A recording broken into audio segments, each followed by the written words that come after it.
எல்லா இடமும் தண்ணி ரொம்ப போய் கிடக்கு. இங்கே பாருங்கள், அந்த வீட்டுக்குள்ளே தண்ணி போயிடுச்சு.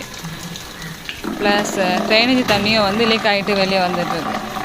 இங்கே பாருங்கள் எவ்வளோ தண்ணி பாருங்கள். எல்லா ட்ரைனேஜ் வாட்டரும் வந்து நிறைஞ்சிடுச்சு. ஸோ குடிக்கிற தண்ணி கூட காவா தண்ணி நாத்தடிக்க ஆரம்பிச்சிச்சு. அதனால் என்ன பண்ணுறோம், மாடி தண்ணியிலேருந்து மொட்டை மாடிலேருந்து தண்ணி வரும். அந்த தண்ணியை ஃபில்டர் பண்ணி பாத்ரூம் போகிறதுக்கு, பாத்திரம் தேய்க்கிறதுக்கு, துணி துவைக்கிறதுக்கு யூஸ் பண்ணிகிட்ருக்கோம். இதுதான் சென்னை மக்களோட லைஃப். அதாவது எல்லா ஏரியாலும் அப்படி இருக்குமான்னு தெரியல, எங்கள் ஏரியாவில் அப்படி இருக்குது பாருங்கள். மழை மழை மழை, தண்ணி தேங்கி நிற்கிது. ட்ரைனேஜ் ஃபுல்லாக ரொம்ப நிற்கிது.